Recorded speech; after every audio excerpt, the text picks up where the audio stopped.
కారులో గంజాయి అక్రమ రవాణా చేస్తున్న బుద్ధాయిని అరెస్ట్ చేశారు ఎలేశ్వరం పోలీసులు. గంజాయిని పట్టుకున్న ఎలేశ్వరం పోలీస్ ఎస్ఐ రామలింగేశ్వరరావు ప్రతిపాడు సేబి సూర్యప్పారావుని సందర్భంగా పెద్దాపురం డీఎస్పీ శ్రీహరిరాజు అభినందించారు. పెద్దాపురం డీఎస్పీ శ్రీహరిరాజు మాట్లాడుతూ నాయిబ్ పాషా తండ్రి సయ్యద్ మిర్జా వయసు 41 సంవత్సరాలు, వరదరాజనగర్ విద్యారణ్యపుర టెంగటూరు సిటీ కర్ణాటక రాష్ట్రమను వ్యక్తి తన కారులో 10.28 కేజీల గంజాయిని తరలిస్తూ ప్రతిపాడు నుంచి రాజమండ్రి వెళుతున్న NH-16 మెయిన్ రోడ్ పక్కన ఎలేశ్వరం మండలం ఎర్రవరం గ్రామ శివారున సిపిఎఫ్ కంపెనీ ఎదురుగా ఉండగా తన భార్యను కారులో కొడుతూ ఉండడం చూసి పబ్లిక్ ప్రశ్నించగా కారు ఆపి వారితో గొడవ పడుతున్న సమయంలో కారులో గంజాయి ఉందని పబ్లిక్ పోలీసులు వారికి సమాచారం ఇవ్వగా వారిని పోలీసులు అరెస్ట్ చేసి వారి వద్ద నుంచి 10.280 కేజీల గంజాయి, క్యాష్ 65,000 రూపాయలు, ఒక మొబైల్ ఫోన్ను స్వాధీనం చేసుకున్నారు.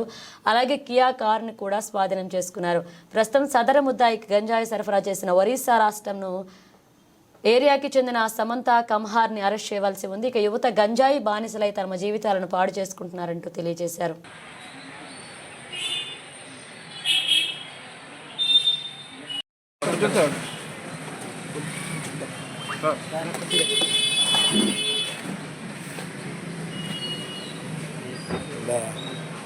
అసలు 25/12/2024 క్రిస్మస్ రోజుని మన నేషనల్ హైవేలో సిక్కింగ్లో సిపిఎఫ్ కంపెనీకి ఆపోజిట్లో ఒక కర్ణాటకకు సంబంధించిన కారు అండి. అందులో ఒక ఫ్యామిలీ ట్రావెల్ చేస్తున్నారు. వాళ్ళు ఏదో గొడవ పడుతున్నారు అన్నమాట. గొడవ పడుతుంటే అక్కడ పబ్లిక్ అంతా కూడా ఆసక్తిగా అది గమనించి గొడవ పడుతూ ఒక యువతి పిల్లలతో ఉంది, గొడవ పడుతుంది అని చెప్పేసి లోకల్ పీపుల్ అంతా గ్యాదర్ అవ్వడం.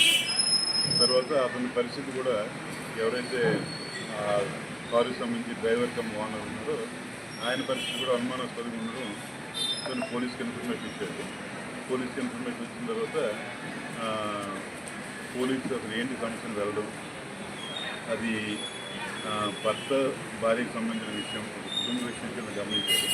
అలాగే పోలీస్ విచారణ ఏంటంటే ఈయనకి సెకండ్ మ్యారేజ్, అలాగే ఆవిడకి కూడా second marriage, what ever it అనేది అందులో ఇద్దరు వాళ్ళకి సంబంధించిన పిల్లలు కూడా ఉన్నారు. ఆ క్రమంలో ఇంకా కొద్ది విషయాన్ని లోతుగా తెలుసుకొని ఇతను గంజాయి కూడా అక్రమ రవాణా చేస్తున్నట్టు తెలిసింది. వివరాలు కనుక్కుంటే ఈయన ఒరిస్సా రాష్ట్రంలో గంజాయి కొనిచ్చి ఆ గంజాయిని కర్ణాటకలో బెంగళూరు ఆ పరిసర ప్రాంతాల్లో దాన్ని డిస్పోజ్ చేస్తున్నారు. తన సొంతంగా వచ్చి వేరే వాళ్ళు చెప్పేసి వెంటనే ఏదైతే NDPS సంబంధించి ప్రొసీజర్ అయితే ఏదైతే ఉందో ఆ ప్రొసీజర్ ప్రకారం ఎలేశ్వరం ఎస్ఐ గారు, అలాగే ప్రతిపాడు సిఐ గారు ఆ ప్రొసీజర్ అంతా ఫాలో అయ్యి ఆ వ్యక్తి నుంచి 10 కేజీల 280 గ్రాములు గంజాయి కూడా తీసేయడం జరిగింది, అరెస్ట్ చేయడం జరిగింది. ఈరోజు 26వ తారీఖు ఈరోజు నోటీసు కూడా పంపిస్తున్నారు. ఈ కేసులో ఈయనకి ఎవరైతే సప్లై చేశారో ఆ వ్యక్తిని కూడా కనుక్కొని ఆ వ్యక్తిని కూడా అరెస్ట్ చేస్తారు. భార్య పిల్లలు ట్రీట్మెంట్ పొందుతున్నారు.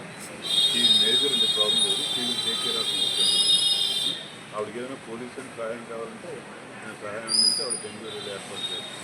లేదా ఆవిడ సొంతంగా వెళ్ళిపోయి ఆవిడ ఈ కేసులో సాక్ష్యం అండి. ఆవిడ భార్య కాబట్టి రేపు సాక్షి చెప్పుకోలేదు, అది వేరే విషయం చెప్తాను. ఈ కేసులో అయితే ఆవిడ సాక్షిగా ఇందులో వస్తుంది. మీరు చెప్పిన విషయం అయితే కరెక్ట్గా మేము కూడా వసుకోవాలి. రవాణా అయితే జరుగుతుంది. అంటే ఉత్పత్తి ఒక దగ్గర, చేరే ప్రదేశం ఒక దగ్గర. మన హైవే ఉండడం వల్ల మన హైవేను వాడుకోవడం అయితే కరెక్ట్. దానికోసం అయితే మా తరఫు నుంచి అన్ని రకాల జరుగుతుంది. కూలీ ఉందనుకోండి, అక్కడ కొన్ని లాడ్జెస్ అవి ఉన్నాయి కాబట్టి అక్కడ సర్ప్రైజ్ చెకింగ్ అయితే జరుగుతుంది. అలాగే కిర్లంపూడిలో మనకి టోల్ ప్లాజా ఉంది. అక్కడ కూడా మనకున్న అవైలబుల్ స్ట్రెంగ్త్తో మా ఎస్పీ గారు శ్రీ విక్రమ్ పాటిల్ గారు, అలాగే ఐజీ గారు అశోక్ కుమార్ గారు కూడా ఎప్పటికప్పుడు ఈ విషయం మాకు తగిన సూచన సలహాలు ఇస్తున్నారు. అవకాశం ఉన్నంత వరకు ఉన్న స్ట్రెంగ్త్తో వీలైనంత వరకు బెటర్ రిజల్ట్స్ కావాలని చెప్పేసి ప్రయత్నం చేస్తున్నాం. మాకు ఐజీ గారు కూడా ఈ విషయం చాలా క్లియర్గా ఇప్పటివరకు ఎన్ని కేసులు పట్టుకున్నారు?